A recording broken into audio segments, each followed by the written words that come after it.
joined by you this morning. Thank you very much also for inviting me in your living room, your bedroom, your office, and your car, wherever you're watching us from and listening to us. We are grateful for your support, your viewership. Today, we get to look at the stories that have made headlines this week as well. We get to look at how the week that's coming is looking like. I'm going to be joined by Mavuto Piri in a short while and Peter Tole as we discuss current affairs on this particular breakfast show. To you that is watching us on the Topstar platform, thank you very much for tuning in. And to you that is watching us on the YouTube and Facebook platform, the social media platform, thank you very much as well for joining us. To you that is watching us on the MTN app platform, thank you very much for joining us.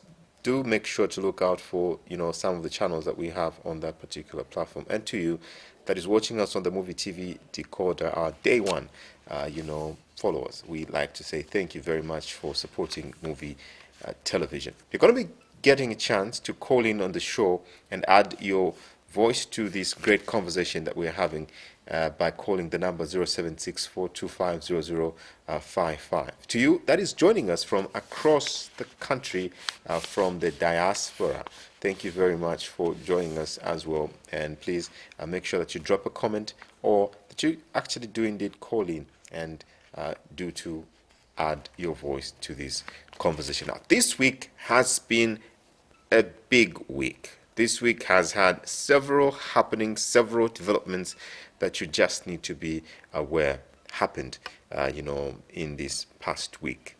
Our key, story as Movie Television for the week has been the revelation of what is going on at the University Teaching Hospital, where monies have been changing hands for COVID, tests, which is an illegality, and we did highlight how that happened. We're going to be looking at that story, what has been done so far, and what is expected of you and I, and of course of everyone that is involved to do. Too fast, too furious, NDC. A number of things have developed in the opposition alliance. They did decide and decide to go for UPND leader Hakainde Hichilema as the person to, go to the polls as president for the alliance. They are yet to decide who shall be the vice president. However, the contentious issue that has come out of that particular meeting that was held is that of the alliance being called the UPND alliance when it has several other parties in it. It hasn't sat well with one particular party, to be specific, the National Democratic Congress, as its president, whether expelled or not expelled. We're going to be getting to those details. As its leader, Chishimba Kamwidi, did come out to say he's not in support of the alliance being called the UPND alliance because it would swallow the NDC. We get to look at that particular story, how it has evolved, because a lot of information, a lot of cats have been let out of the bag. So we'll get to discuss those particular stories and find out really what is happening with the opposition alliance as well as with the National Democratic Congress, the NDC. We are going to be looking at that particular story. Now, if you remember some time back, police did raid some hideout in Chawama, in the name of a barracks, an illegal barracks in Chawama, and they did say that they had, arrested 24 members of that particular illegal barracks, and that they had found them in possession of marijuana and other drugs, as well as some offensive weapons. That case had been taken to court, and the 24 were part of a group in this country, in this district Lusaka, town Lusaka, that called themselves Americans. All right. So now the 24 Americans did appear before court, and guess what? That court case is over because the 24 have walked to freedom. We did see in the recent past where an officer did, testify before court that she refused to sign, when that document was brought, when those drugs, the seizure notice, the seizure notice, because she was not the one that was, that had gotten those drugs. So we're going to be looking at that particular story. It's an interesting story. That's the smile, pardon me. We're going to be looking at that particular story because the 24 Americans are now walking free. We also get to look at investigations on the awarding of honeybee contract that the Anti-Corruption Commission say have reached advanced levels. The former permanent secretary under the Ministry of Health, Kakulubelwa Mulalelo, they say has been written, a warning and caution statement has been recorded of her. And we're going to be looking at that particular story as well to the detail to find out exactly what is going on with this honeybee issue and what is the latest development in that particular story. So we do get to start the breakfast show. I do have several other stories that we're going to be looking at this morning. So we do start the breakfast show with an investigative piece that we did at of the UTH where people were being charged for them to get tested for COVID-19, and this was happening illegally. A scam of corruption has been unearthed at the country's largest referral hospital, the University Teaching Hospitals, UTH. For a long time now, members of the general public have been complaining that in order to have a COVID-19 test conducted on them, they are dubiously charged a minimum amount of 200 kwacha, especially at the outpatient department. This should not be the case, as a COVID-19 test in Zambia at a public facility is free. Only those intending to travel out of the country are supposed to pay a stipulated amount, which comes with the receipt, as they will require a COVID-19 negative certificate. In the spirit of investigation, this reporter went undercover to UTH disguised as a close contact to someone who had recently tested positive for COVID-19. Upon reaching the outpatient department, it was discovered that no tests were being conducted at all. The designated area was found abandoned despite the fact that tests are supposed to be conducted every day. Later, a station security guard, clad in uniform from a named security company, approached this reporter saying that a private arrangement for a COVID-19 test can be done if I give them a 250 kwacha. If not, I should just go back home.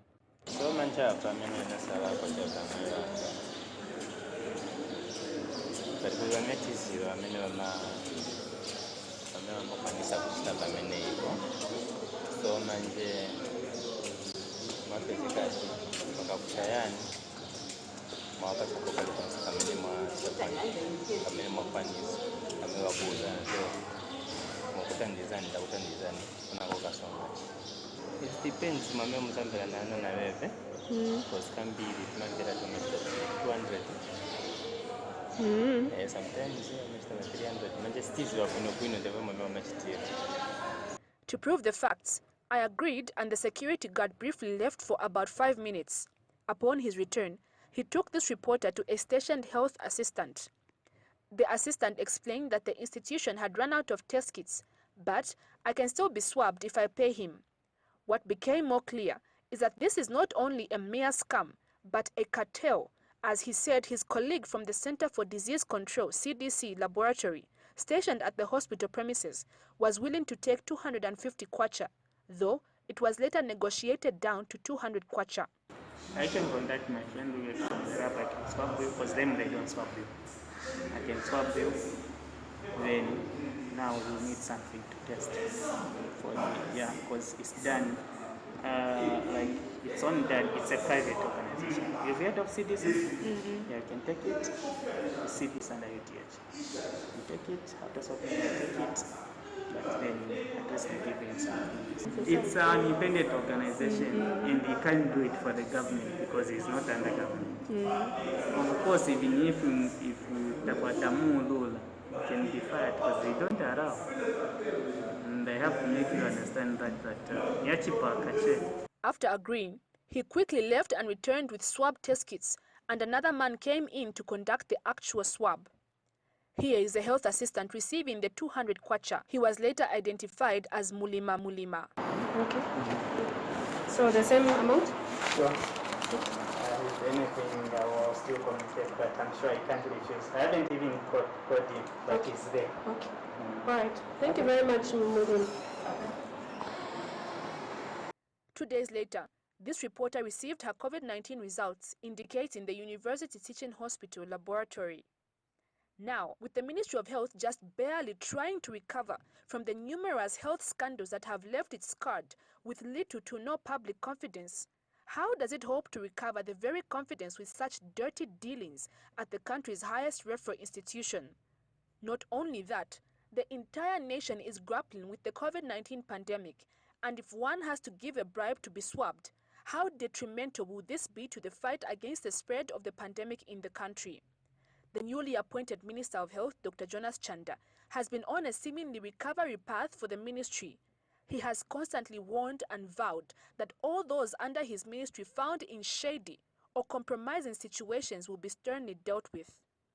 How this case will be handled is yet to be seen. Health Minister Dr. Jonas Chanda says immediate disciplinary action has been taken against 2 individuals from the University Teaching Hospitals, UTH, that were identified from a recent expose by Muvi television. He says it is sad that whilst his ministry has been working tirelessly to restore the confidence of partners and Zambians in the healthcare system, some unscrupulous individuals have been taking advantage of people who seek healthcare services. Muvi Television recently carried out an investigation at the University Teaching Hospitals, where it was discovered that unsuspecting members of the public were being illegally charged a minimum amount of 200 kwacha in order to have a COVID-19 test conducted on them. Okay. So the same amount? Sure. If anything, I will still communicate, but I'm sure I can't refuse. I haven't even called him, but he's there. Okay. All right. Thank you very much, Muvi. Dr. Chanda says one person is already in police custody and that internal investigations have been instituted, extending to several departments, to identify the full extent of the dishonest dealings. Let me state from the outset that it is disheartening that while the Minister of Health, under the guidance of His Excellency President Edgar Chagwalungu, has been working tirelessly to restore the confidence of our partners and indeed the Zambian people in the health system, some unscrupulous individuals who work in our health institutions have been taking advantage of the very people that we seek to save to enrich their own pockets. Immediate disciplinary action has been taken against the 2 individuals identified from a recent media expose by Muvi TV at the University Teaching Hospital, one of whom is already in police custody. The minister says he will not allow the image of the ministry and the health sector to be tarnished by a few individuals. He adds that his ministry will maintain an open-door policy to all whistleblowers in order to improve the healthcare service delivery. We have also restructured our testing facility at the University Teaching Hospital outpatient department. We will not allow the image of the ministry or indeed the health sector to be tarnished by a few bad eggs. Internal investigations have also been instituted, extending to several departments at the University Teaching Hospital to identify the full extent of these dishonest dealings. He says the happenings at UTH should serve as a stern warning to all would-be offenders across the country, from health facilities to the Ministry of Health itself and other statutory bodies, that such people will not be spared. He has warned of stern disciplinary action against all culprits, including instant dismissal, as provided for under the Public Service. those who are illegally collecting money from patients for COVID-19 tests or for any other activity in the hospitals, we will not condone them. And I want to thank Movie TV for your role, in making sure that you serve as watchdogs in society. And I urge the public to make sure that you watch over all these abuses and report them quickly as they happen. Virginia Chilongo, Movie TV News, Lusaka. You're watching The Breakfast with the Boys this morning, the 27th of February 2021, and we just looked at a story concerning health. We're going to be, discussing that particular story, and you get to call in on the number 0764250055 and add, your voice or comment on this particular conversation that we're having. And also, I'm going to introduce another story just so that we have at least two stories to discuss that you can contribute on. Now, I'm going to go to politics, where the opposition alliance had sat to decide, that was Wednesday, to decide that the opposition alliance is going to be called the UPND alliance. This, like I did say in my introduction, did not sit so well with Honorable Chishimba Kambwili, who by then was the NDC leader. By now, according to him, is still the NDC leader. So I want to get to a point where we look at his reaction, to that resolution that was reached by the alliance. So this particular meeting was attended by several parties, including the NDC, who were represented, by their vice president and their secretary general. And then the NDC leader says he was shocked that, the people that he had sent to attend this particular meeting, consented to such a bogus decision of, the alliance being called the UPND alliance. A lot has happened since that has happened, and we have seen several people from the NDC issuing statements. Today, the Honorable Chishimba Kambwili is supposed to be on the Copper Belt, and he's supposed to be having, a meeting, a NEC meeting or an MCC meeting where they're supposed to decide, the fate of the NDC. But the people that attended that particular sitting, the alliance sitting, did say or have maintained to say that meeting was legal and that they were representing the party legally, and that whatever decision they came up with, the party has to stick with. And they have said that this particular meeting that is scheduled for today is an illegal meeting and should not go ahead. They have since gotten an injunction, stopping this particular meeting from going ahead, and have said that, if this meeting goes ahead, it is going to be in contempt of court. We do get to see how this is going to play out because the stage is set. The NDC leader on the other side, Honorable Chishimba Kambwili, has said that his expulsion by, the now president of the party was an illegal one because according to his understanding of the party constitution, they cannot dismiss the president minus the MCC meeting and minus the MCC having met having an 80% representation to form the quorum.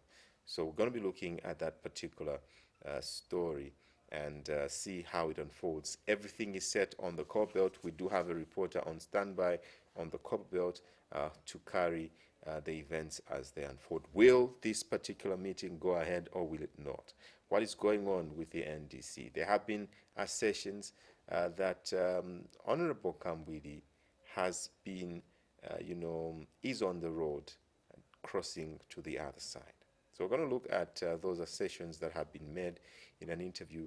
Yesterday, we did also feature an MDC MCC member who comes in the name Franklin Membe, and he made some allegations to that effect. So we get to look at that. Then on the other side, you get to call in and add your voice and your opinion to this particular conversation that we're having. Let's have a look at Dr. Kambwili's response to his expulsion.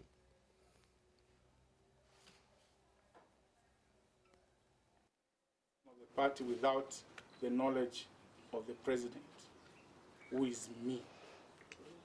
Yes. They have no right to convene a press briefing, to call any meeting without my authority as president. On 24 February 2021, it was announced that the opposition alliance formed to unseat the ruling party will now be called the United Party for National Development Alliance. The decision, which the embattled National Democratic Congress Party leader Chishimba Kambwili has disagreed with. This has brought division among the NDC party. Some NDC officials, led by party Vice President Joseph Akafumba, has approved the UPND alliance and held a meeting to expel the NDC leader from the party, and this has angered the NDC leader. Speaking at a media briefing in Lusaka, Kambwili advised the trio, including his Vice President, Secretary General, his only Member of Parliament, to consider changing the decision as they have no power to expel him from his party. Mr. General and also Mr. Muvi, in short, the same people that went to attend the alliance meeting are the ones who called the press briefing. Whatever happened there happened, and they have said they have expelled Chishimba Kambwili as president of NDC. Starting a war, assess the risk. Assess the risk. You cannot be a fluffy dog wanting to bite a lion. But this is what desperation can do to you. My dear brother, Mr. Kafumba, please rethink your decision, because I feel sorry for you. Like I said, when you are starting a war, assess the risk.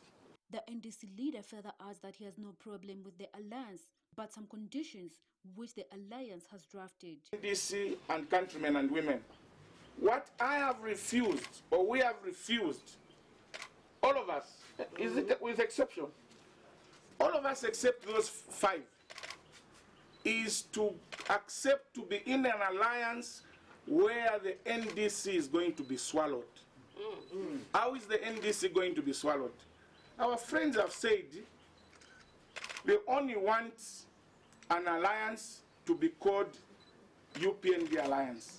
Our suggestion was that, look, if we have to stand on one ticket, all of us, from president to the councillor, we maybe find a neutral name. He has further called upon his party members to become.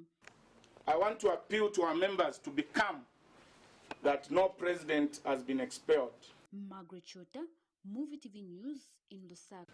He can't use certain words he has used to me, Bridget Kalonga Atanga.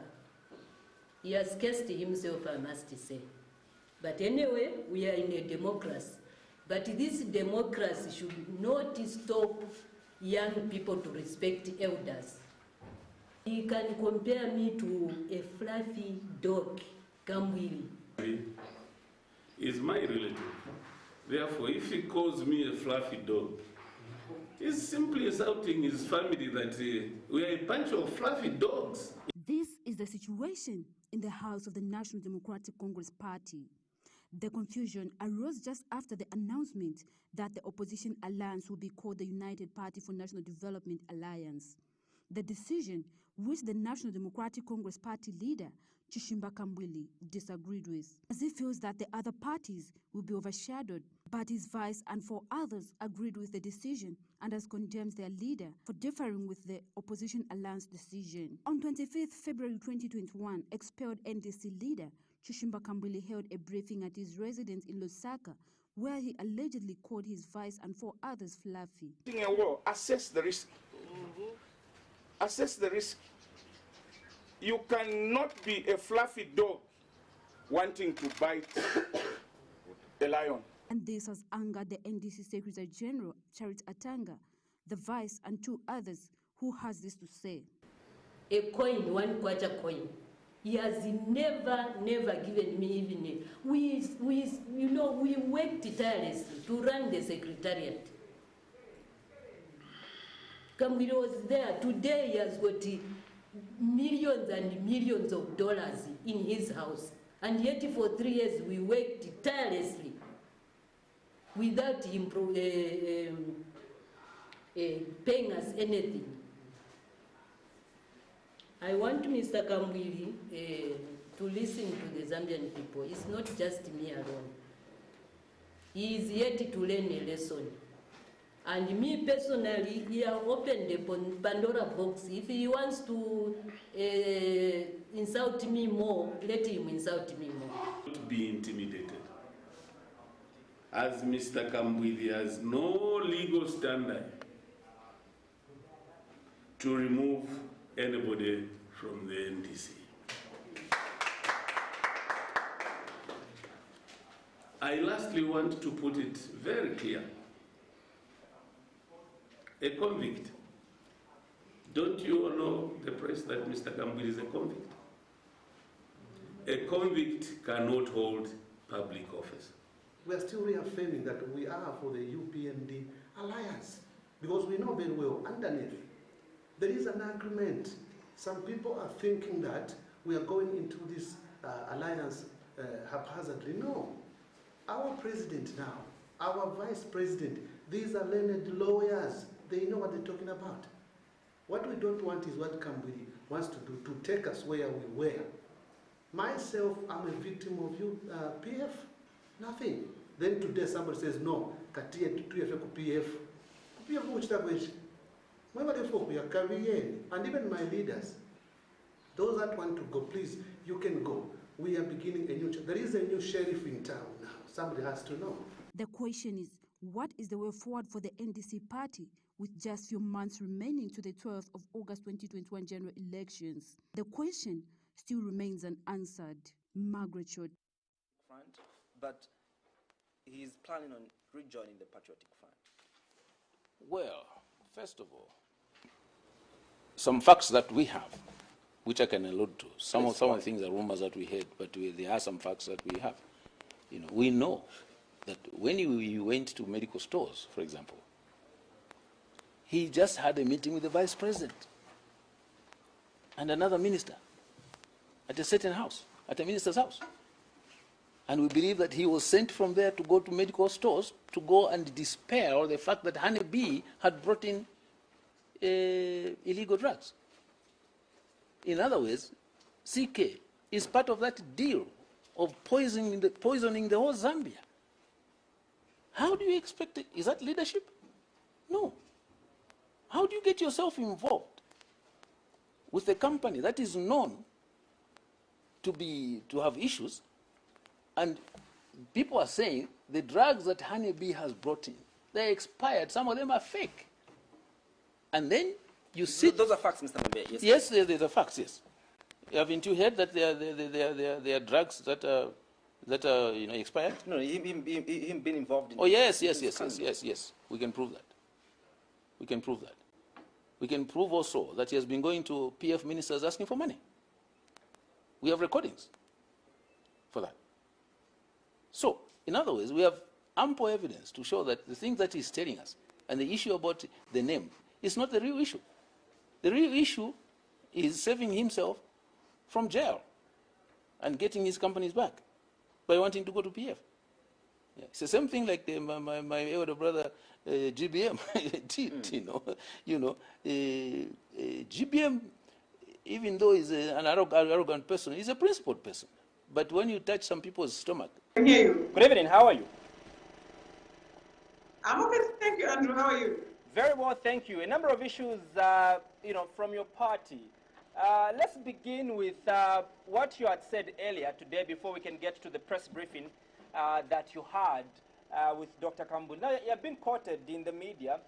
You featured on one of the local radio stations in the country where you said you'd rather, go to PF as opposed to staying in this particular alliance with the UPND. What did you really mean? Well, I meant just that, you know, you should know first and foremost, Andrew, that as a member of the opposition, our priority and our dream and our plans and our aspirations is with the opposition to ensure that the opposition forms government. Because let's be very clear, the PF are bad managers of the economy. The PF have destroyed the economy. Look at the prices of millennium, the prices of commodities. Everything in the country has gone up. Look at the dollar. Everything has gone up. You get the point? The PF, whether you like it or not, are bad managers of the economy. You get the point? And no wonder as the opposition we're saying we need to remove them and form a good government, okay? But what is going on is that we have had this alliance with the UPND and other parties. And let me make mention from the onset to say, when we started, we were about 13, 14 political parties in the alliance. Right now, we have remained about 3 or 4 in the alliance. It has not been easy. We have tried by all means. And as NDC, we have tried to maintain the alliance as a solution for the Zambian people. Because the Zambians have clearly told us to say, the alliance is the best solution for the country. So despite everything that we've been experiencing with the alliance, with the UPNG, we have held on. But we have reached a point where we are saying enough is enough. We want the best for Zambia, we want the best for the people out there. But what we are going through, this is a bad marriage. And if we stay on, we will continue being abused. And we are going to, we want out of this, okay?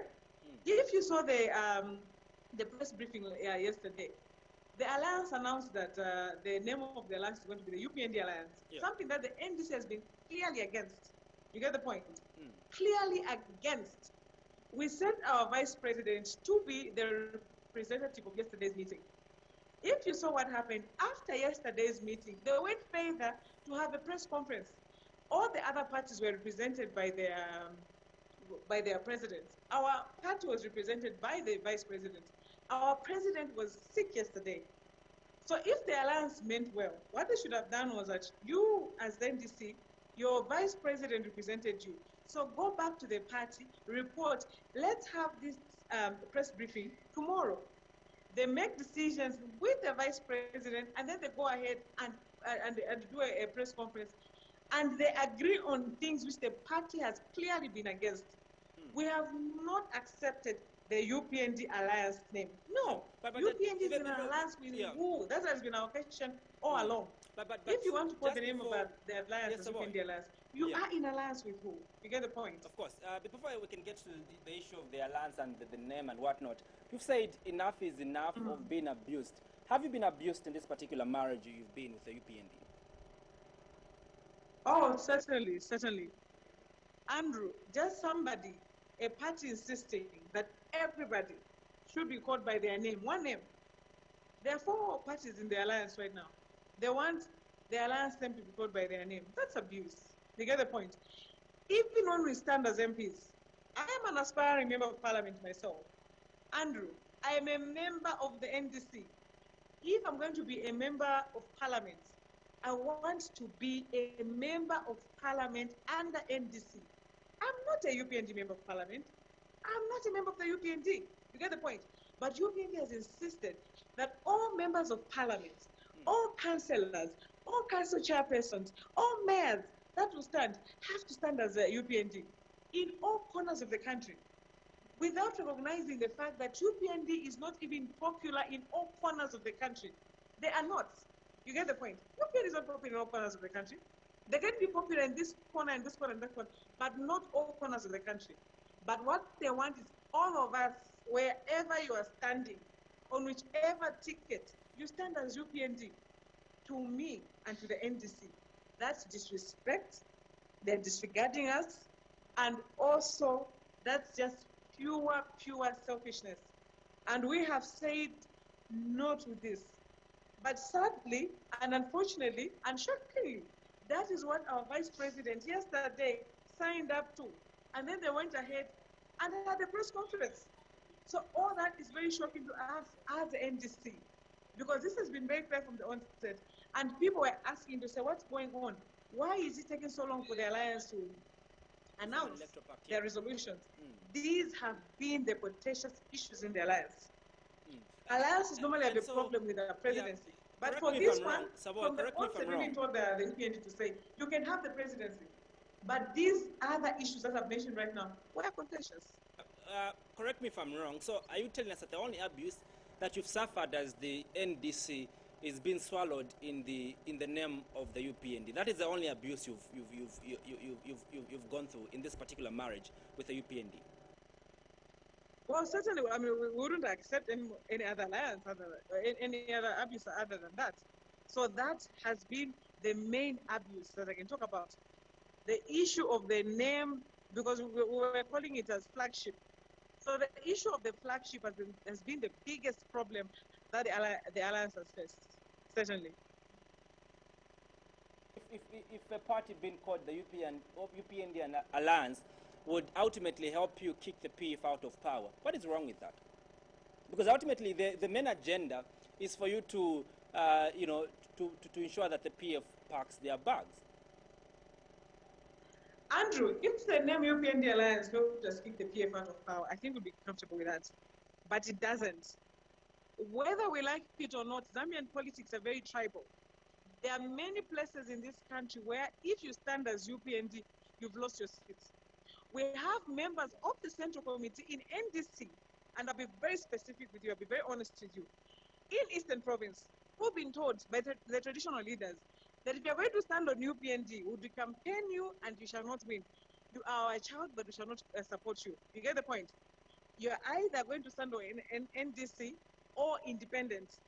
So those members of the Central Committee have clearly said, for us, even if we go ahead with the alliance, I am going to stand either as the NDC or independent. That's how it is. You get the point? I get the so point. UPND is not popular in all corners of this country. So for them to even insist on that clearly shows that, one, they are very selfish, and two, they don't know politics. And no wonder they've lost so many elections, because they don't understand what politics are. They don't understand what it takes to win an election. Their selfishness, their ego is more than winning an election. And that's what they don't want for 2021. PF, like I've said, PF are bad managers. PF have destroyed this economy. PF are, to me, PF are even the worst thing that has ever happened to Zambia. But PF are good strategists. PF can win an election. We've been in several by-elections in this country whereby you even know that the opposition is very popular and they're winning the election. And they've won the elections in the last 48 hours of that election. You get the point? Because they know what it takes to win an election. And they'll do anything to win an election. But for UPND, their ego means more than winning an election. And that is very, very sad for this country. Yeah, so why would you rather the PF wins this particular election, because you failed to understand and agree on the terms and conditions of this particular land? So you would rather the PF wins if you don't reach, finally, you don't reach an agreement with the UPND? For me, Andrew, not because we failed to agree on certain things. For me, the level of selfishness that the UPND is portraying, trust me, to me, and I've clearly said that even when I appeared in the morning on radio, I am saying this is not an end stance as Savo Imboela. The selfishness, the disregard, the kind of greed that the UPND is showing. I would rather vote for PF than the UPND.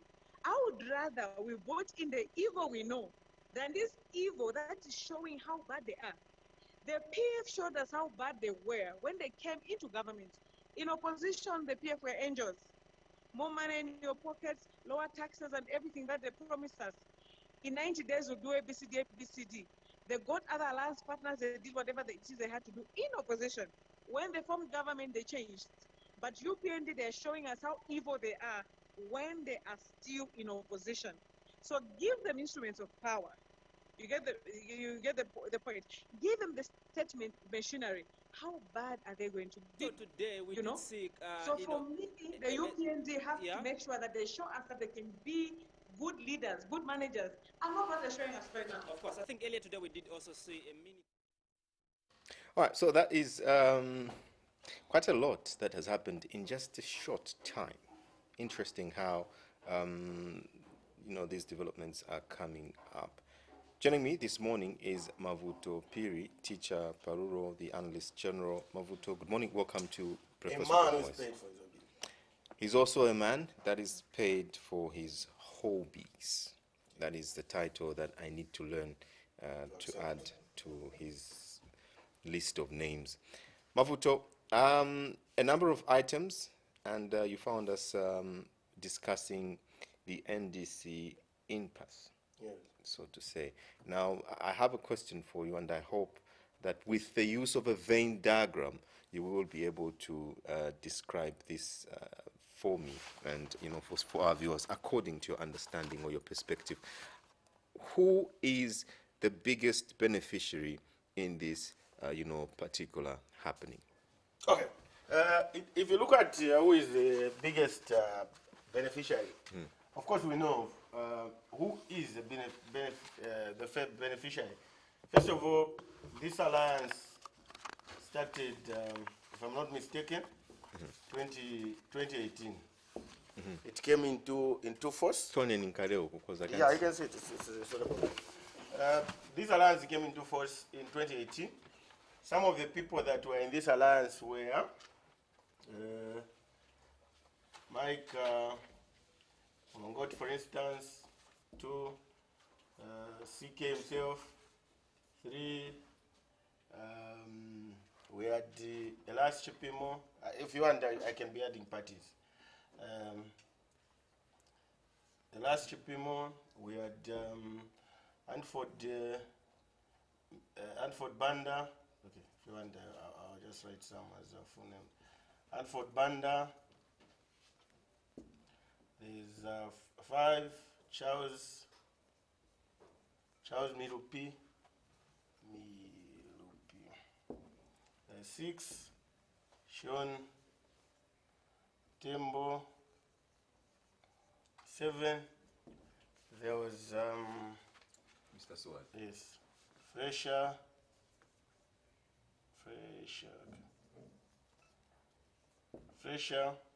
8, who else was there? There were plenty of names, yeah? There were 10.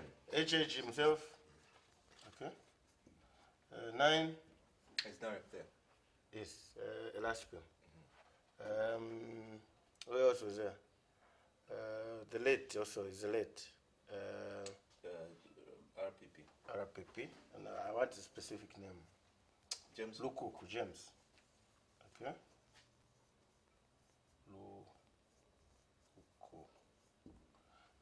10, what's the 10th one? There must have been in one small party. What's the 10th one? Small party? Yes. Couldn't have a small party? Chishimba Kambwiri, I've already had it. The last Chipimo, Shontem. Okay, we take it that way. We'll remember, somebody to remind us. So, this alliance came into existence this period. Of course, this alliance was what this political party termed as a working alliance. A working alliance. Okay? So, we say 11 here. We say 11 here. Parties. And these 11 parties had been sitting. Then it started. It's the initial integration with the, if I'm not mistaken, the first to leave was Sean Tembo. Okay? Sean leaves, then it comes here. Again, another person to leave, a second person to leave. So that's, there were 10 or 11? 10, okay. So then we go to 10. Then from there, we go to 9. Anford Banda leaves, not so?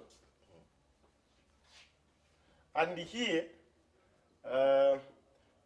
when these two were leaving, there were very exciting,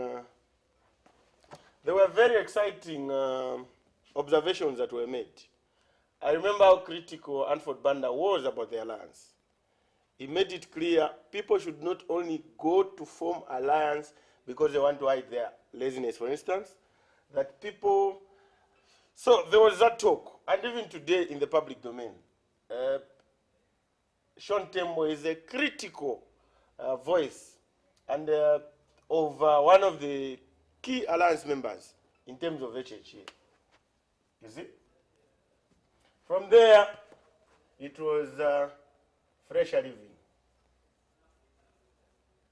Fresher left, also with his own reasons. They could not agree on something, then he left.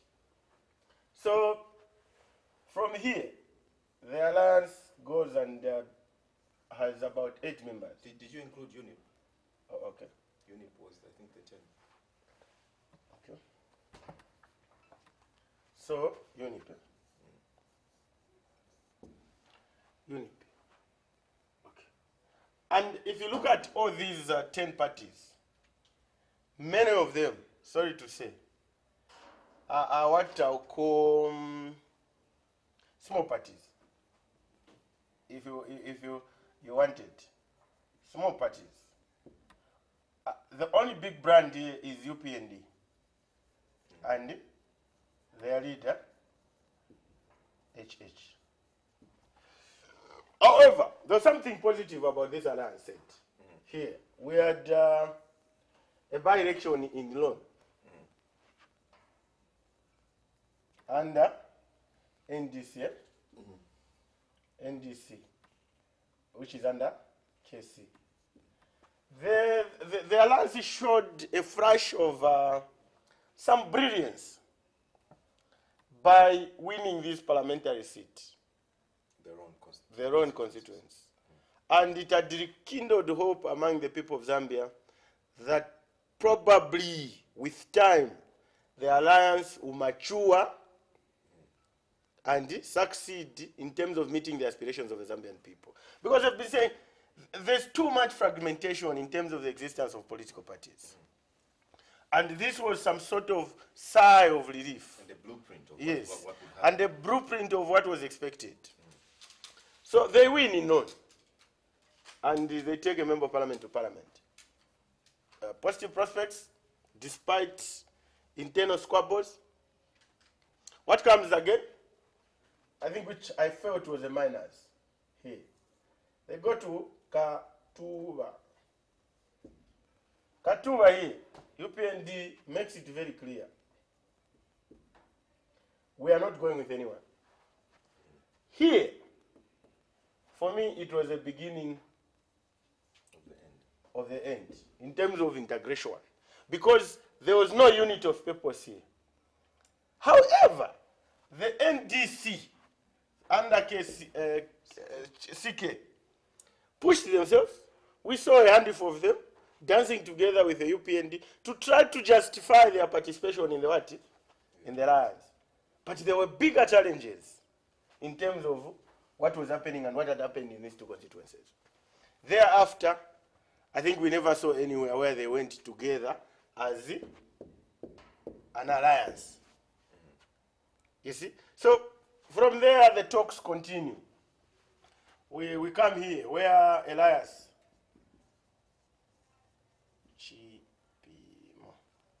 Chipimo leaves, and then Stephen Yenda takes over.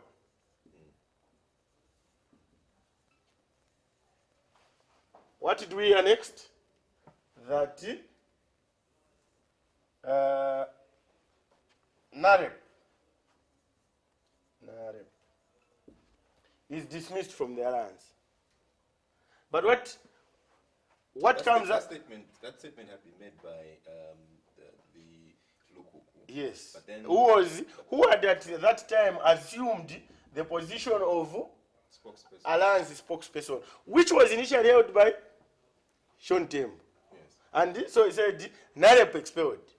The chairman, Mirupi, comes to the defense of Narep. Another sign that the alliance is further disintegrating. We continue. I think Narep's position at that point was that they are part of the electoral alliance. Not these other jokes around the alliance. Yeah, they are part of the alliance, but there are two types of partnerships in this alliance. Yeah. There's the electoral one, and there's one where you are just in alliance against a common cause. You want to. Yeah. So them, they are in an working alliance with these other parties because of electoral alliance. The focus is 2018, 2021, August 12th, general elections. The scoreboards continue.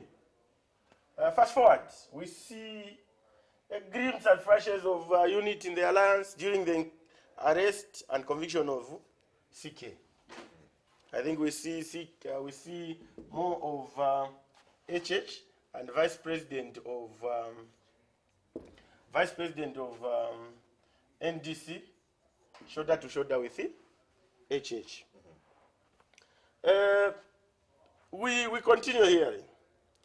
The members of NDC begin to question lately their president.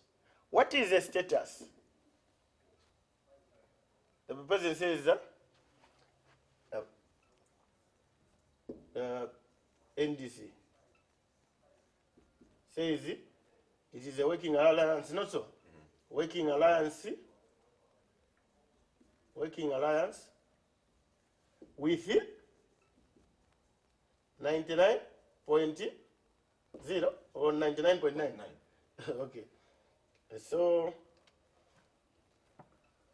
99.9% achieved. So that simply means there's only 0.1 remaining. But what makes it unique, I'll digress a bit. The UPND, one of the alliance members, is the first, if I'm not mistaken, among these political parties to go for a convention. Convention.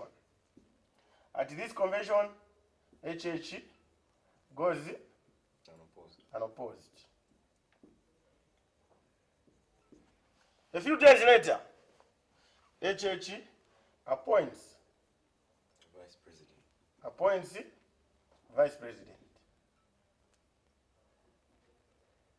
vice president. Oh, actually, there were other by-elections, which we also had deliberations yesterday. There was also Lukasha, in which a UPND went alone.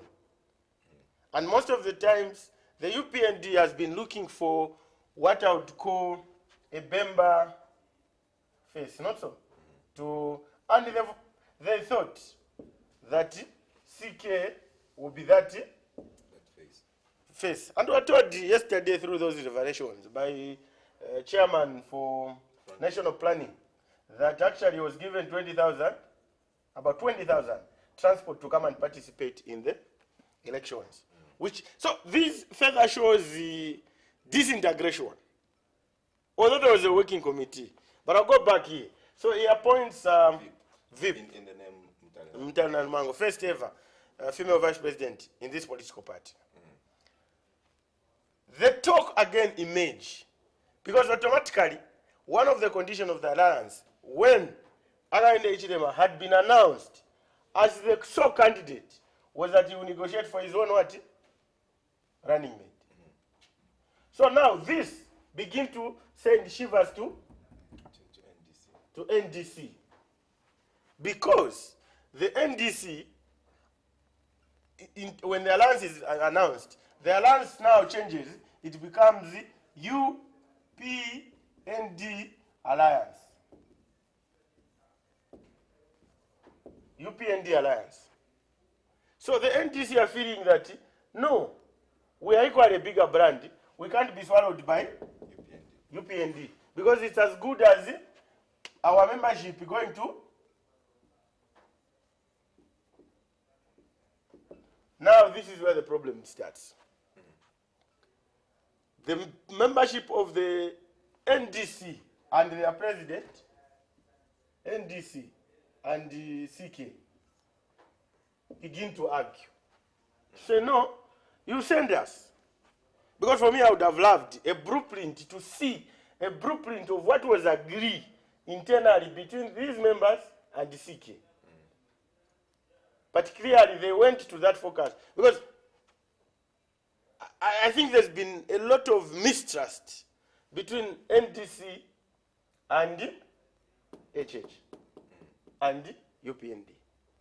In that others are feeling, oh, so what I had seen was that Kambwil clearly, when he joined this alliance, he had already positioned himself as a running mate. But if you look at the prospect of this alliance, I feel he has not worked to earn that status, if you were to ask me. Because apart from one by-election that the NDC won through the help of the alliance, but we should not cheat ourselves. I know this is where I'm going to the question. To say who is the beneficiary. Of course, at the formation of this alliance, the biggest winner was going to be HH. And as you go there, the biggest winner was going to be HH, and HH was going to determine the terms of reference. I know we'll talk about other things in terms of how we can consolidate power when he comes into office as a Republican president, maybe after 2021. That is another discussion. But for now, the biggest winner is UPND through the bigger brand called UPND Alliance. Because this political party, for me, it has been in power, it has been in the opposition for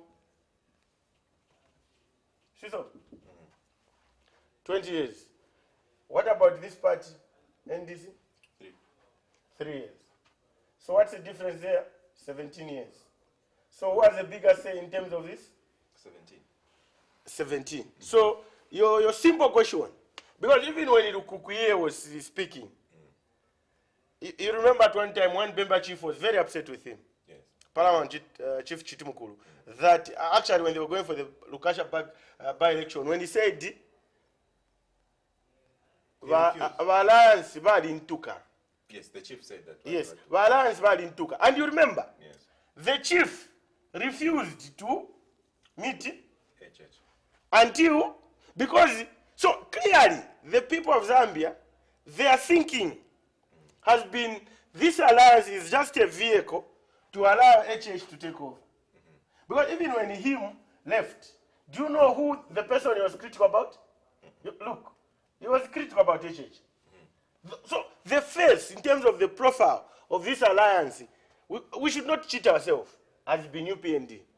You talk of the winner, it's a UPND. Because you know there have been this sentiment that it's a regional party, it's a what? And this, look, this was an idea to be able to swallow that.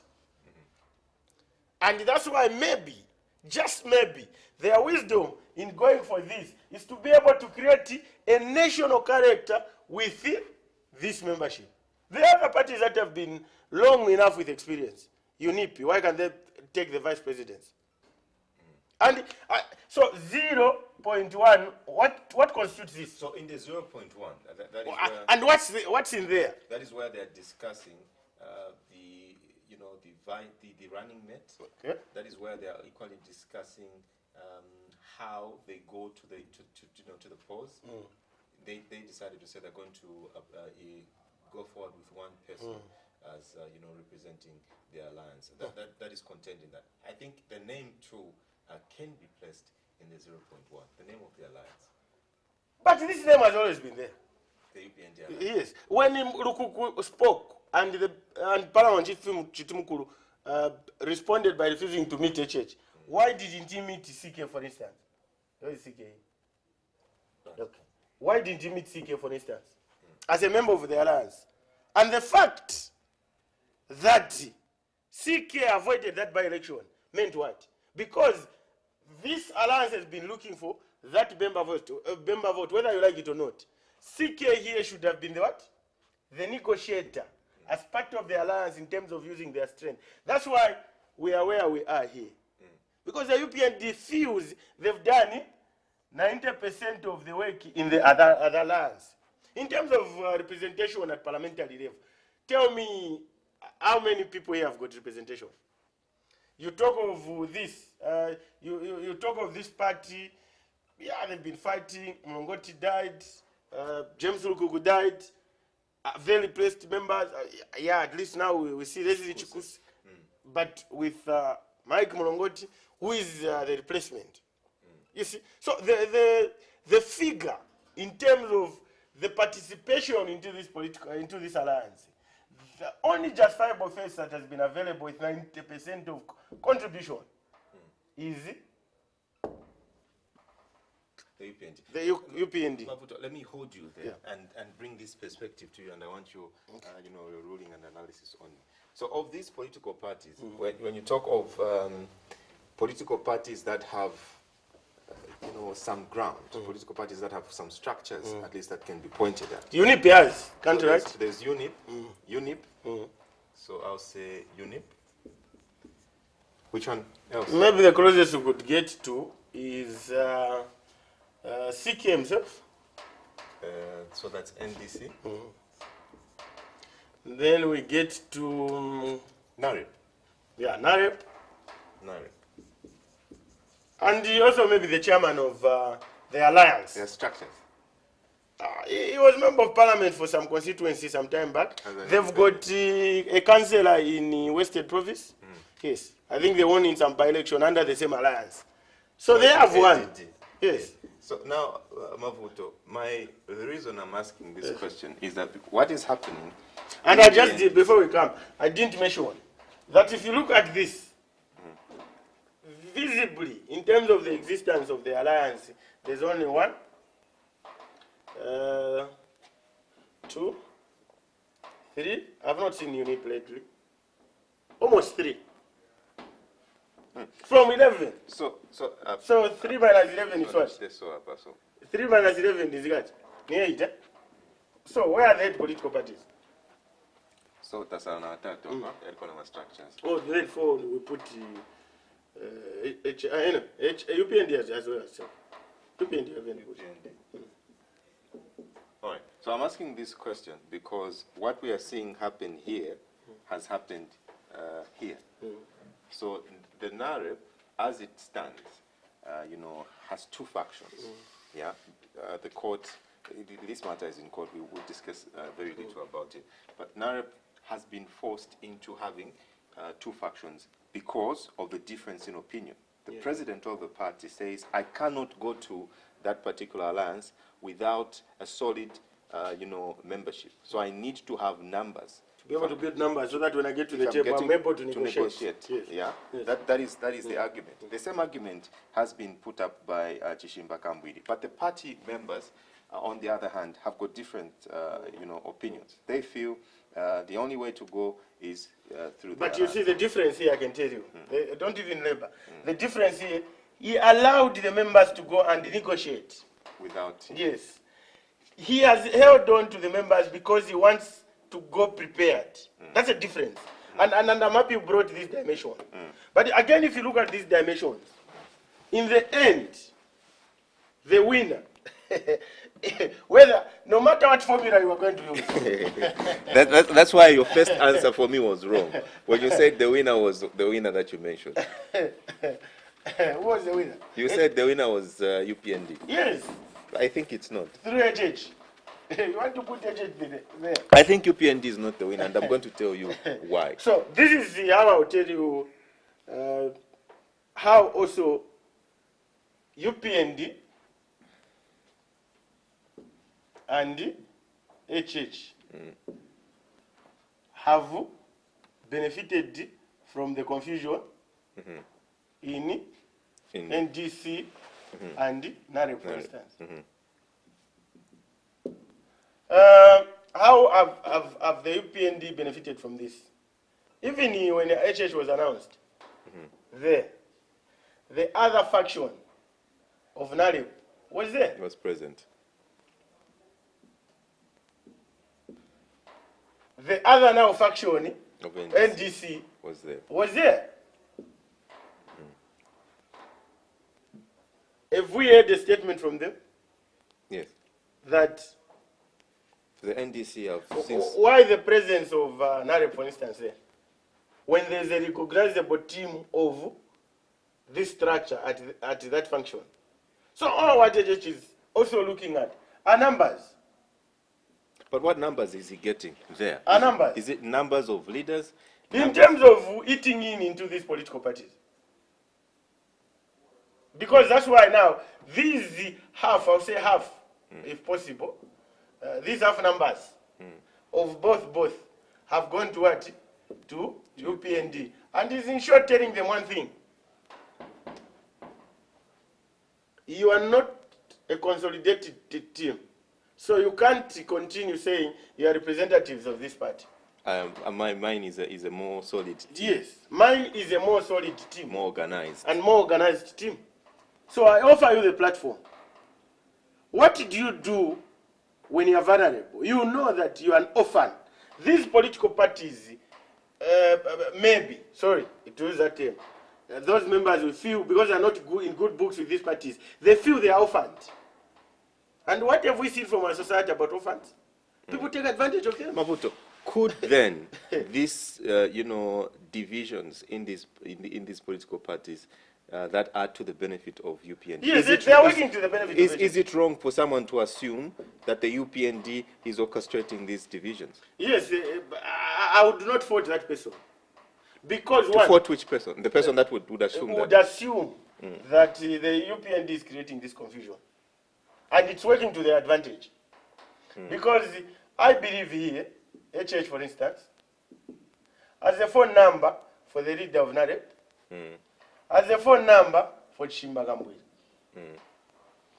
You can call them and tell them the bigger picture.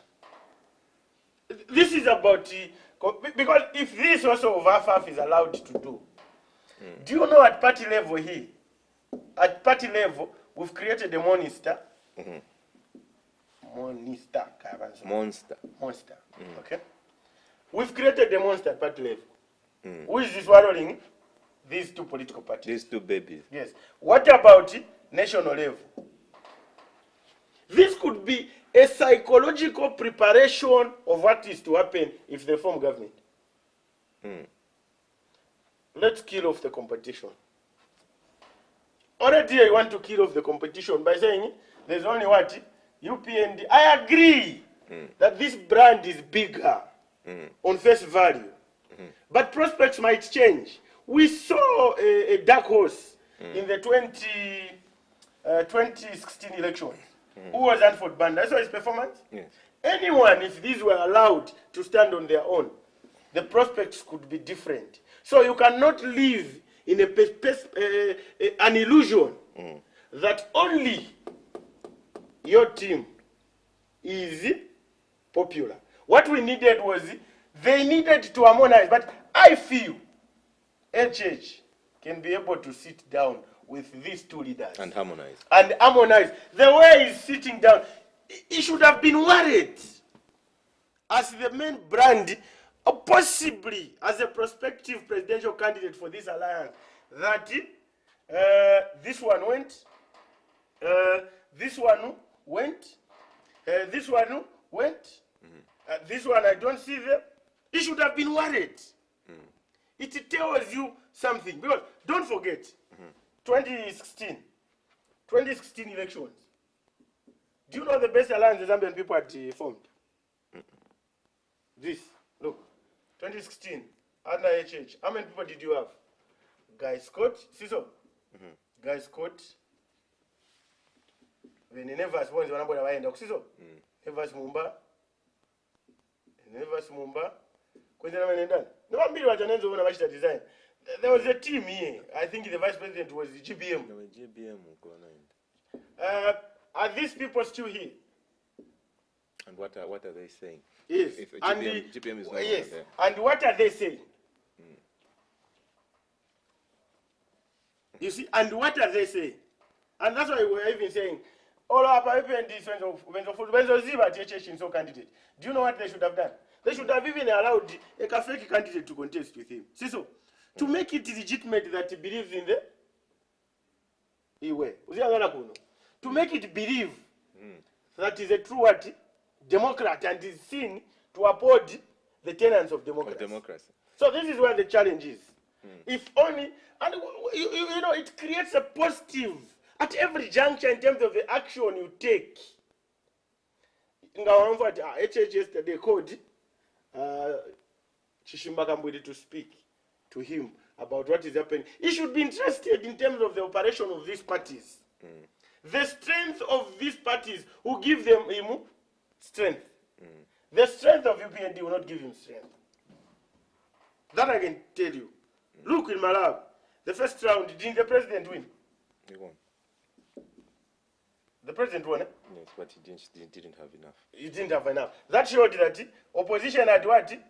Enough. So going into the second round, what did the opposition do? They merged. They merged.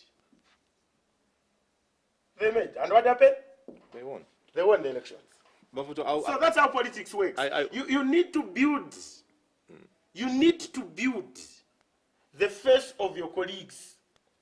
The strength of Anford Banda, the strength of Charles Mirupi, the strength of Sean Tembo will consolidate his position at the top. Because he can even go home and get a cup of tea and start drinking and not panic. Mavuto, others are going to argue to say the defragmentation of these political parties has got nothing to do with the UPND. They're just disorganized, and the UPND should not be brought into this. So then, why even call it UPND Alliance? That is your answer. Yes. If these are fragmented, put them in the bag, lock them, and throw them in the ocean. And say we are going into the elections on our own. I'm going to ask you. I'm going to answer the first question that and if you look at these political parties, and that could be the reason why UPND will take advantage of them. They've not justified their existence in the alliance, including the NDC. Tell me in by-election where these political parties were told UNIP is visible and helping, because you see the impact of this alliance. He said it should have been winning elections. It's showing what we call this. Look, showing what we call this unit of what? Purpose. But I'll tell you, most of these political parties have been building their profiles at the expense at the expense of UPND. Would have seen it in Lukasha, them holding hands and saying, this is where we are going as a political party. So the UPND could be right, but it could be in an alliance with itself. Have you heard what I'm saying? Yes. It could be in an alliance with itself. Because most of these members have not justified their participation in the alliance. For those that have left, I feel bad that no attempt has been made to go and drag them back into the alliance. On his own, HH as a candidate is attractive. He's nationalistic in nature. Therefore, he should have used this. And you see, like I'm saying, unit of people. He should have used the consolidation of these political parties in terms of how they intend to form government and unite the people of Zambia. But the divisions here speaks what? Volumes. The fact that you can't even agree just on a name raises questions. I'll ask you a question and answer the question that I asked you. So I'd asked you to say who is the beneficiary. You said the beneficiary is the UPND. Yes. I think the beneficiary is not even amongst this list. I think the beneficiary of all this confusion is the PF. No, they are not the beneficiary. The PF also have got their own internal problems. Here's why I say they are the beneficiary.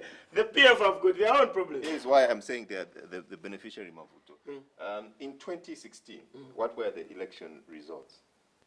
Okay, can you read for me? So but I know the difference of 100,000 votes. In 2016, percentage-wise, the PF had gotten 50.35%. The UPND had gotten 47.63%. So this is PF. This is UPND. Yeah? The rest, the one that follows closer or close enough to them was Edith Nawaki with about 0.65%.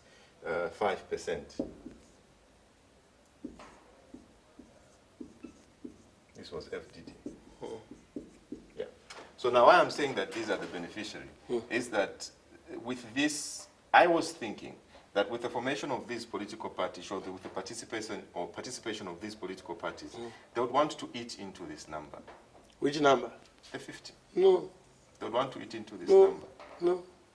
They will not eat into that number. They will not eat into that number. But that is why they are benefiting, because their disintegration gives these guys another voice They've to say, got, look at the opposition alliance, it's failing to even agree on a simple... Actually, the PF should not even focus on the alliance. No, but I'm saying that is going to be part of their campaign. No, they should, has already issued they should not even, if I was advising them, they should not even concentrate on this. They should only concentrate on their prospects. But is it not a fact that there is this confusion in this alliance? So from 2016, I can tell you, these guys, because of the confusion, that's what I'm telling you, that the worry should be here. What happens, Mama? Because look, where the UPND have been popular, for instance, where the UPND have been popular, the PF have they been inducing by-elections and winning? They have. Yes. Now here's, so who is eating into who? Here's what I'm saying. Okay, if we were to calculate into percentage, who is eating into who?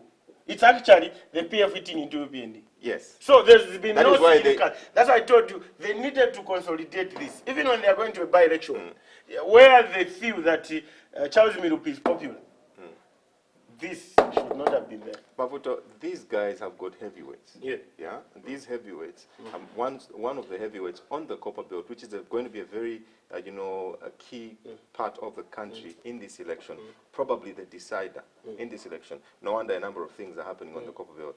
Is that Honorable Chishimba Kambwili, the doctor Chishimba Kambwili, is strong on the copper belt.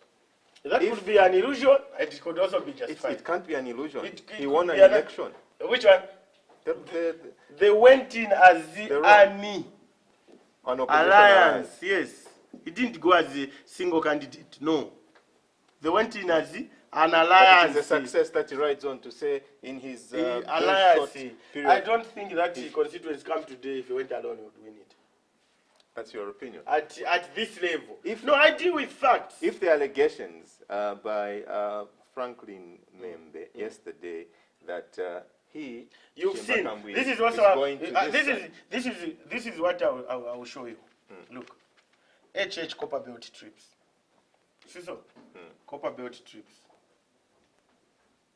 What has happened? Manje ananda kumaliro. He couldn't enter the Copper Belt. He attended that funeral through what? Zoom. What? Because he was stopped. Kambwili has been going to the Copper Belt. What has been the impact? That's how you measure politics. So the impact of Kambwili is zero? He's no longer a political heavyweight on the Copper Belt? I don't think so. He's lost his steam. That's why that day I told you, my big brother looks like he's a limping lion. Guys, is Fluffy kutakwata chance? Fluffy, akabasuma wakuru. But I want to open the phone line. Yeah, you can go ahead. But the biggest winner is the UPND and the Ndc. But it could be a warning to Zambians if you look at the bigger picture, if this will be allowed to go on. What is the warning to Zambians as we think? We might be creating a monster. In who? The UPND and their leader. You see, these constitutions are making processes that we've been undergoing through under the PF. Do you know initially that the PF had a problem at their party level with their constitution? In terms of most of the things. But today you've seen the whole country have been thrown into disarray.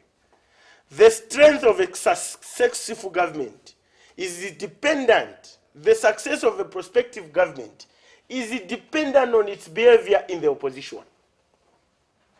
So if its behavior is otherwise and they can't be in charge and answerable over their behavior, then it sends you a warning. And for me, their negotiating skills in terms of the performance of the UPND should be top-notch. People should see an opportunity to reconcile. People should see an opportunity to sit together. Let me bring in a few calls. In this equation, yes, they are a bigger brand. And listen to but they should have allowed and tolerated small brands to ride. Shukuru, good morning. Good morning, Shukuru. How are you today?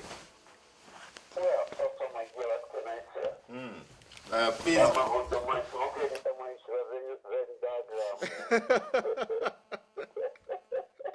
Vashibuka fe wino. Now I feel kuilenga. If you have to look at it critically, I saw you saying with a cup of tea. I saw you had a cup of tea, isn't it? Yes. Show me your cup of tea. I have it here. Show me your I have it here. Now, if in your cup of tea you add sugar, does the name change? No. If you add milk, does the name change? The name of You the... have a cup of tea, you add sugar, does the name change? You add milk, does the name change? It remains a cup No, of tea. it remains your cup of tea, isn't it? Although I can't get you Yes, from the front. it remains a cup of tea. It remains a cup of tea. In the same vein, let's look at the UK, let's look at India, let's look at the USA. All right. If you look at all these countries, they have the so-called smaller parties, which go into bigger parties, isn't it? Yes. Even here, the smaller parties that you have put there, if it was that I would call them National Mega Party, those parties you have put there, tell me who is the Secretary General? Who is the what? Nothing is on an individual, isn't it? Those are individual Most parties. of them, And when yes. they come to UPND, at least they are just like sugar being dropped in a cup of tea. and then look at this. The biggest problem that UPND had was to shed off the regional party. And that regional party today has been removed. If you look at the conference, which I mentioned yesterday, we see that Luapula has got more members of the National Committee than Southern. Northern Province has got more. Mutinga has got more. Meaning, the UPND today is a national party. And if you look at CK, yes, CK is a big mouth. He came in there with a small bang after being elected by UPND to have one member of parliament. And then the other fact is, look at the constitution and look at the law. CK, where he is today, is a convict. And legally, a convict cannot hold any position in the government. Unless he's been convicted, unless he's been convicted for more than... Unless he's been convicted for more than 3 years.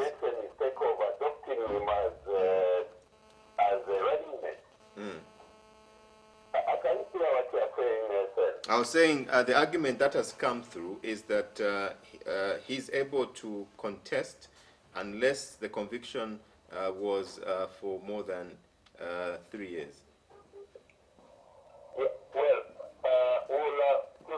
But the fact is, the fact is, he has appealed, isn't it? Yes. When you appeal, the chances are that the sentence can be upgraded or lower. Or lessened, yes. And they are playing with very clever PF guys. The sentence will be pushed up so that it's completely finished. All right. So let's be very, very technical on that one.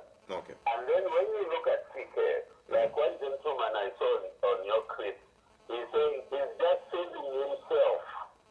It's only the self and not the whole thing. Look at CK, they give him 20,000 to go and help in Kasama, he doesn't go there. It's just about himself. And that's where he has made the biggest mistake. You know, when you're in the group, don't always say, I. Involve the group. I know the bigger chunk of the group is not with him. Right. That time when we fought Mwenyamfenge, there were the two of them. But in this case, CK has lost it.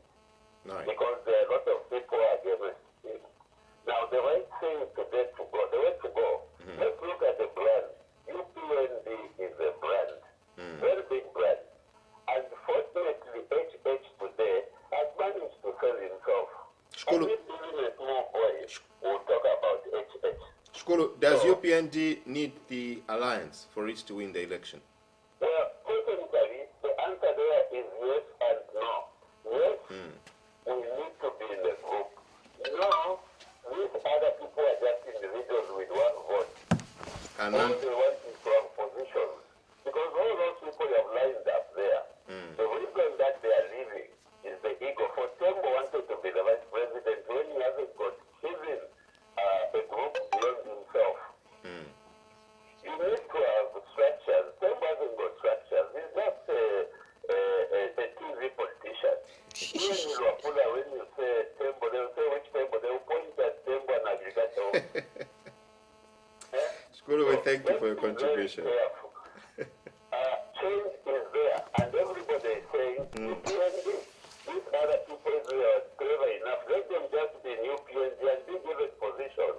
All right. Thank you. Thank you very much, for But you said Mona foot. Wait for phone. Therefore, bring your marker. Okay. Hello, good morning. Hello, good morning. Good morning. Morning, thank you. Your name and where are you calling from? Your name again? George, calling from Livingston. George, please go ahead with your contribution this morning. Well, thank you so much for your analysis. But I'll tell you at this moment, Sure. I think our brother PK has made a very big mistake. All right. He knows his position right now. Okay? He has a lot of challenges currently. He has a lot of quotations. For the sake of Zambia, I know his position, I understand his position. All what has been said, him going back to the PF,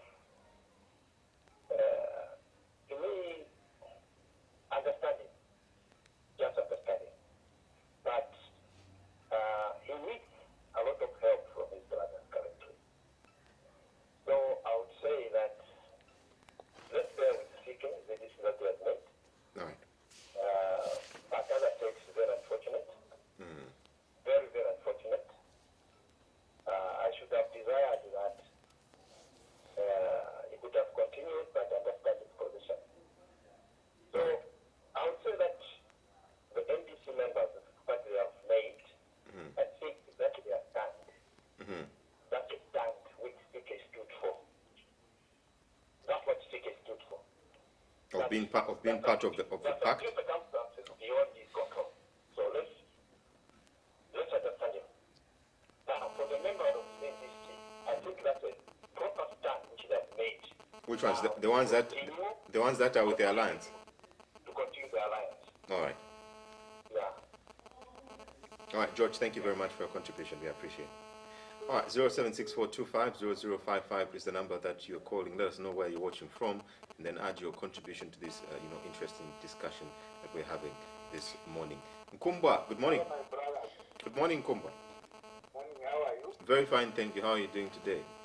Very, very well. All right, please go ahead with your contribution. I'm with Mavuto. In the first place, the notion that you said that was original, I think has been depended by the NF, the tribalist PF.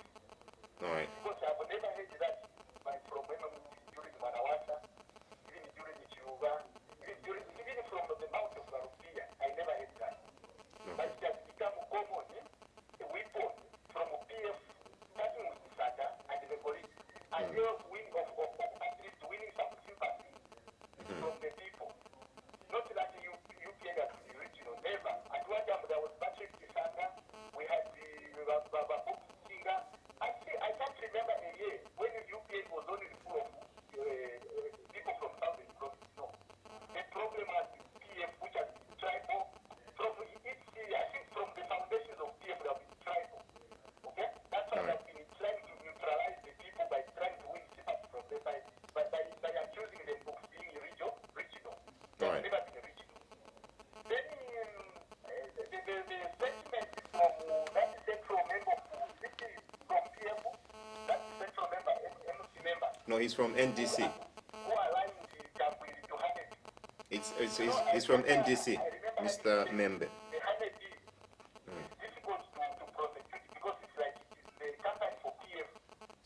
All right. Kumbwa, we lost you there, but we're grateful for your contribution. If you can, do call back and add, voice to this conversation. Hello, good morning. Good morning, Morning, thank you. How are you today? Very fine. You sound like you are traveling somewhere. Yeah, I was out All right. Are you in? So are you in Kabwe? Yeah, I'm in Kabwe right now. All right, wise man. Please go ahead with your contribution this morning. Thank you very much. Good morning, State Council, sir. I'm on board. Good morning. Thank you very much, sir. First of all, let me appreciate the analysis which was done. Yeah. After I thought you State Council, the last point where I thought I comment there about the influence of the two regions, the CK and the effect of this one. I think I think a very good analysis, and I was even dwelling on that as well. When we see who is the heavyweight Copper, you find that AK is carrying more weight compared to CK. CK now is just by the name and they believe that CK is the heavyweight Copper, but the reality is that AK is shaking the government and the Copper alliance. Nevertheless, when you go to this happening of the alliance, I think for me, I personally as a youth who's just now aspiring to be in political activism, I think I've learned a lesson. It says that these people we like following, they don't go in politics for the well-being of this country, but they go in politics for their own benefit. The sentiment which Madam Nicoleta has just said, where she said she would rather vote for fear than to vote for selfish UPND, according to her.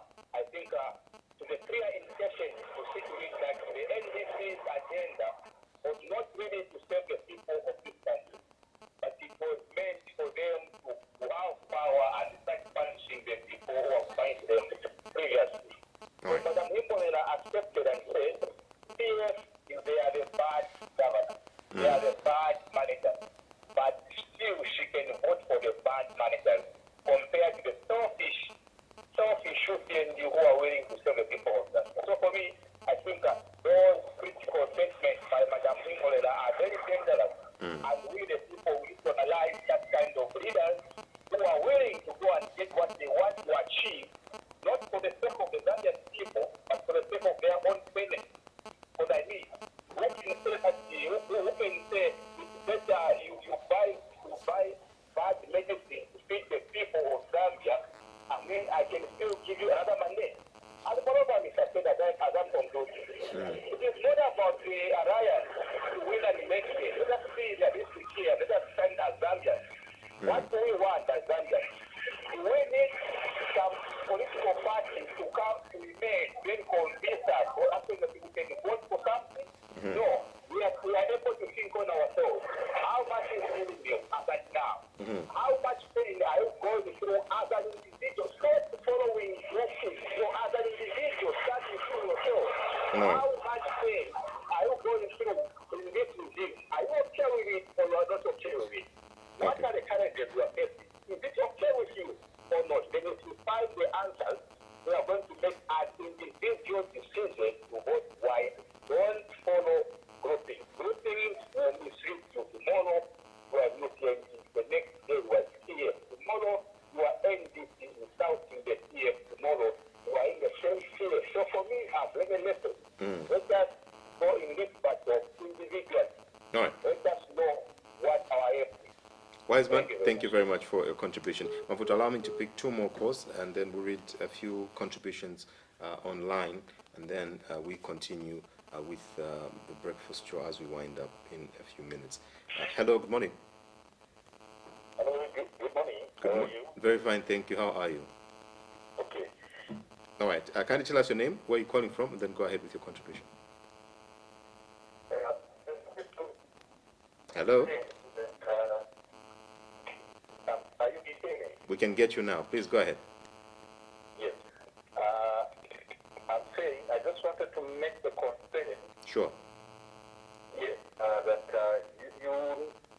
we are asking that if you can kindly position the phone with the microphone so that we can clearly hear the callers, because the sound most of the time doesn't come out clearly. All right. And even from you, the moderators there, you'll find that at some point we have to adjust the volumes from our TV set just to hear you clearly. If you can work out on your sound, thank you so much. All right. Thank you very much. Our technicians are looking into that immediately. 0764250055 is the number that you are calling to get through studio and add your voice to this conversation. Hello, good morning. Hello, good morning. Hello, good morning. Morning, thank you. Your name, sir, and where are you calling from? Okay, this is Ronald calling you from Garden. Ronald, please go ahead with your contribution. How is Garden this morning? Okay. I want to just contribute on Mr. Kambwele's issue. Sure. Yes. You know, like me, I'm a youth, but I'll be very, very honest with you. Having people like Mr. Kambwele lead us is very dangerous because he's not trustworthy. You cannot trust people like Mr. Kambwele. And besides, he's a disgrace as well to the whole nation. That's what I can say. Because he doesn't have a direction. All right. He's calling other people fluffies, but he's forgetting that he is the father of those fluffies that he's calling. And I feel like even talking about him, we are just even wasting time, because why should we be talking about somebody that doesn't even have anything to contribute to the nation? So Mr. Kambwele is just nothing. So I would really appreciate if at all he was if we were to have elders to sit him down and just look at Mr. Kambwele, because it's just a flash. Thank you. All right, thank you very much for your contribution. Those are the phone calls that we could, receive this particular morning. Mavuto, allow me read just a few comments from our online platform, and then you can respond to some comments that have been made so far. All right, there's an argument on Facebook. Mavuto, the problem is that everyone wants to be on top. This one is coming from Cleopatra Chituta. Tebezile is written, he says, oh my goodness, that the analysis is not so good. I couldn't read the rest of it because it's not broadcast allowed. Yeah. William Buya says, NDC have no structures countrywide. Don't cheat yourselves. Let the NDC go solo. You will see how unceremoniously they will lose. Amos Shadrick says, in addition to your analysis, there is a constitution requirement that a political party should hold a convention before election. All right. Emmanuel Tembo says, if it is true that if it's true what came from Mr. Membe, that CK was given 20,000 kwacha and couldn't help the UPND in Lukasha by-election, then CK is a problem. That's his thinking. So this one is coming from Emmanuel Tembo. Then Sikazwe Derricks is commenting on Jean, says the NDC has nothing to lose in the coming elections. What the UPND sympathizers forget is that the only reason they lost that election with a small margin is because they had GBM Bemba votes. If Kambwele goes back to PF and vigorously campaigns against UPND with those figures in the current voters register, HH doesn't stand a chance. All right, so those are some of the contributions that are coming through. My goodness, some messages are a bit too vulgar for broadcast television. But Mavuto, those are the comments, those are the phone calls coming through. It's a conversation that will live with us in terms of consolidating our democracy. So I know it's an emotional issue, even within the far and rank. But what is clearly on the table is political parties who have to justify themselves. But everybody, like everybody has said, I think these political party leaders needs to be picking phones. The one who sacrificed to be able to work with the UPND was Honorable Kambwele. They just need to find a way of embracing him and harmonizing the differences that they are there. They need to indicate that within their differences, they can be able to rise above the rest and work together as a team. And that will give the confidence to the Zambian people that truly the opposition are united. Because this will justify the concerns of many Zambians, especially the governing elite, that no alliance will ever work. I would even tell you that, look, for instance, the PF might have demonstrated otherwise by ensuring that the last alliance they entered into the MMD has worked. they've been appointing some of the members of the MMD into their structures. So possibilities are there, but it has to come from the opposition. And the success of every alliance is the Zambian people. As much as the people are fighting at the top, for me, I think the opposition, they need to go to the Zambian people and explain their manifestos. This is the only best alliance they can enter into. Sitting together, drinking a cup of coffee in some hotel, it could prove dangerous. They need to get the approval from the Zambian people to say, can you please go and work together in terms of justifying the existence of these alliances. Otherwise, most of these alliances have been established on illusions. Those who have claimed that they're part of the alliance have been lazy to campaign on behalf of their political parties. I don't remember the last time I saw, for instance, Honorable Kambwiri holding a party, on a rally on behalf of his party, unless you challenge me. In the recent past, I haven't seen Honorable Mirupi campaign holding a rally in the name of his party. I've not seen maybe Rezri also holding a rally on behalf of his party. All of them have been sitting and hiding in the name of that brand alliance. So I think the behavior of the UPND is justifiable. To just say this is, whether you like it or not, this is a UPND alliance. But my question to them is that you don't beat a man when he's down.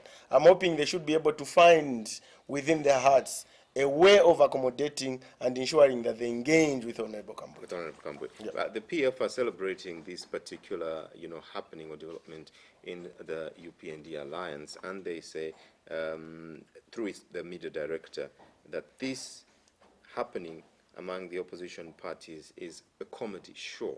And Mr. Chanda, who is the media director for the Patriotic Front, says that the changing of the name from Opposition Alliance to UPND Alliance is a clear proof of the ruling part of what the ruling party has always said, that the Opposition Alliance was going to fail. He hinted that one of the reasons why the alliance has failed is due to alleged selfishness by party leaders. Have a listen to what Sandy Chanda had to say, and then on the other side we wind up with the breakfast show as we look a bit for some sport. The alliance, opposition alliance, does not come as a surprise. This is something that we had predicted because it was an alliance that was founded on deceit, an alliance founded on expediency, an alliance founded on lies, an alliance founded on a very myopic agenda, and that agenda simply to unseat the presidency of His Excellency Dr. Gachagua and the Patriotic Front. Now, if you ask us, that is a very myopic agenda, and that is not what the Zambian people are preoccupied with right now. The Zambian people are looking at what the Patriotic Front is doing, has done over the last 5 years, over the last 10 years, and if there's going to be an opposition political party that is going to add value, this has to be an opposition party that brings viable alternatives on the table.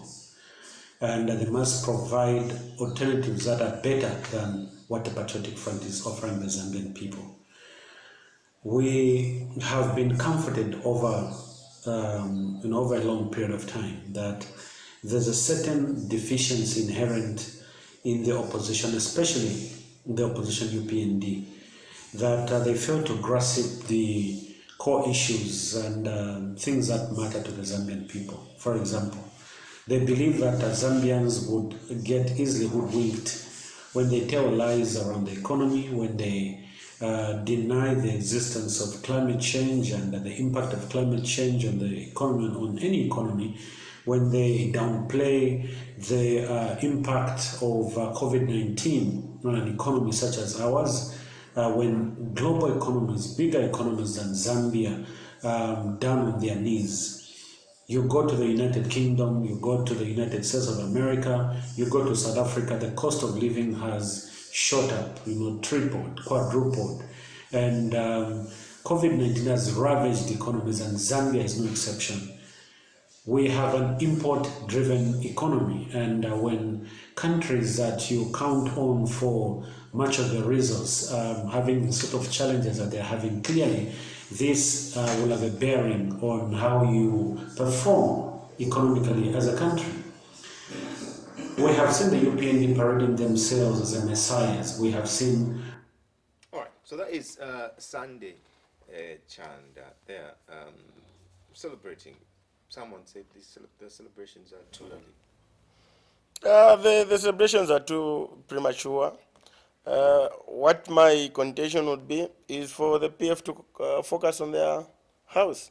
They've got bigger challenges to think through. They've been fighting equally with one member who has always told them, I'm your member, but they've told him, you remain expelled. So they've got bigger problems to think about. It's like celebrating your neighbor's divorce. What do you have in that house? Are you part of the stakeholders? Of course, the answer is no.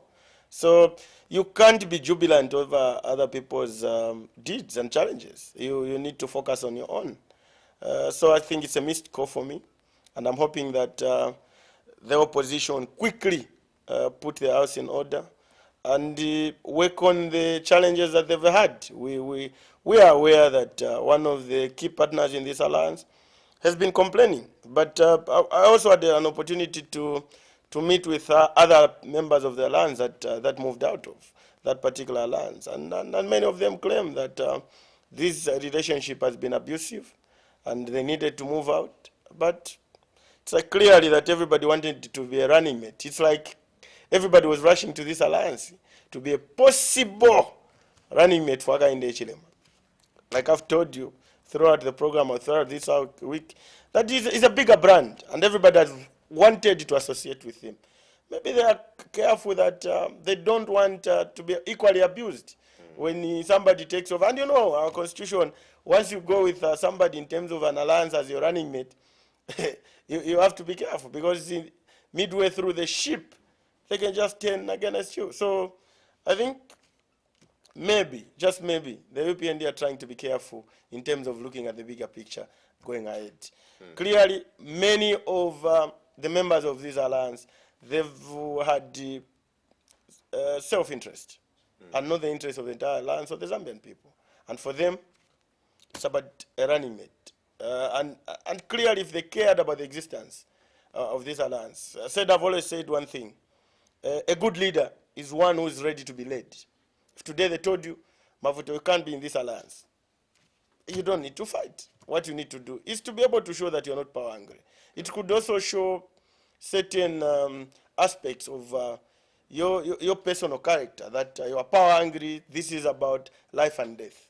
Give it a chance. If people feel you are not capable now to lead them, sit in the background and wait for another chance. Life is bigger than all of us. And if you were to provide leadership to the rest of the community and the country, I think we don't need to show that we're power hungry. We need to show that purpose, that Zambians need change in terms of thinking. In terms of thinking. Yeah. Mavuto, one last comment that I'm going to read from our social media is coming from Poshib Manthe.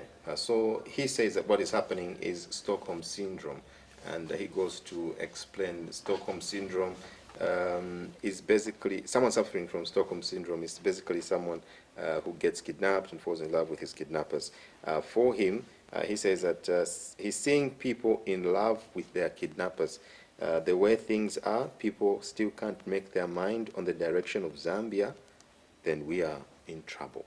That is the comment. Mavuto, this is an interesting week. And for me, Zambian voters, my appeal is don't just go and vote for alliances.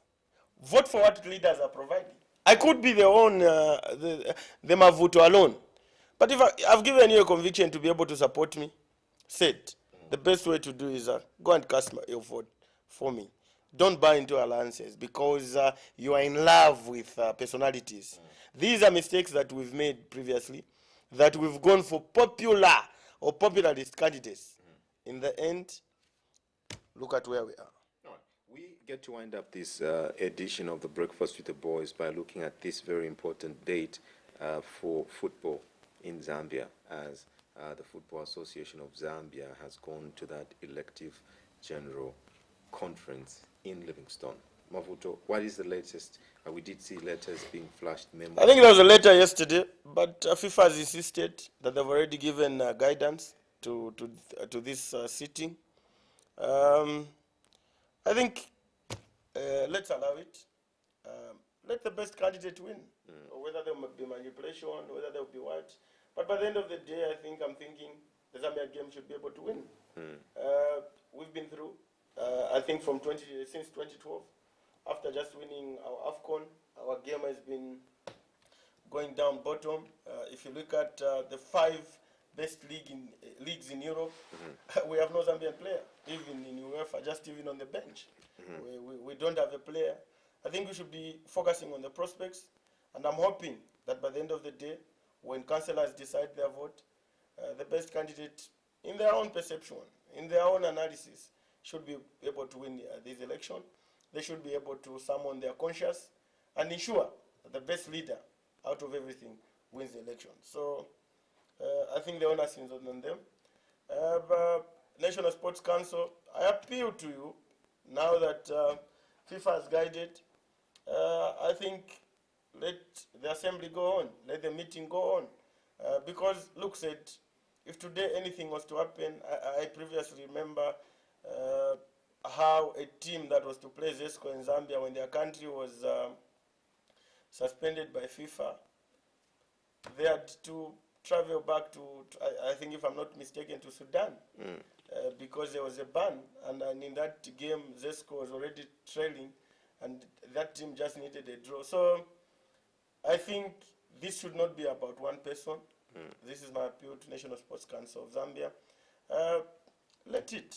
The under-17 is already doing well. They qualified to the Africa Cup of Nations.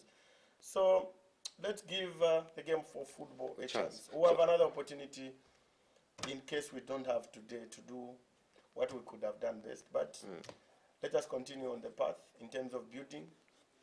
My focus and my appeal to those who win is find a way to consolidate, work together, to push Zambian team forward.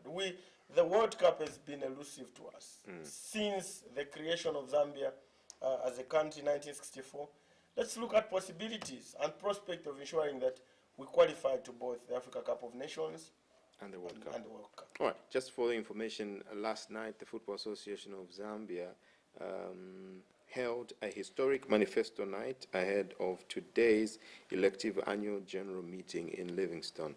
Now, candidates were granted an opportunity to make last-minute open campaigns before delegates inhibited, which marked the dawn of a well-received tradition in the Zambian game. The Andrew Kamanga executive has been pioneering openness in every aspect of football management, and more than demonstrated, it allowed all candidates to freely campaign. Rivals enjoyed a picture-perfect moment at the close of the debate as they stepped down to mingle with delegates. FAS President Andrew Kamanga and his challenger Emmanuel Munaile exhibited true sportsmanship-like behavior by stepping up to the podium and openly canvassing support. Kamanga highlighted his success with grassroots football and women football, and that has become a signature of his tenure. The FAS boss also laid bare the club-friendly sharing of resources that has seen clubs receive 1 million kwacha from measly 7,000 kwacha previously. His rival Munaile pledged to provide healing to the divisions in the Zambian game.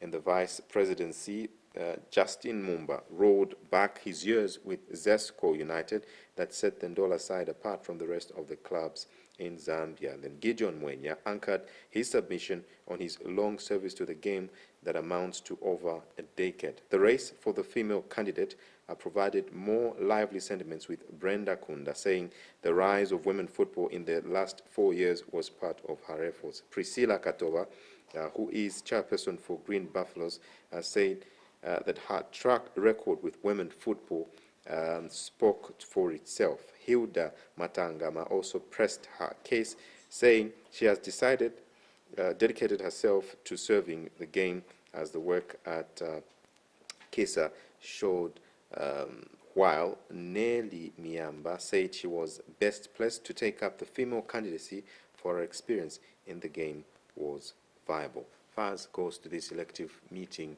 this day, the 7th of February 2021. This has been the Breakfast with the Boys.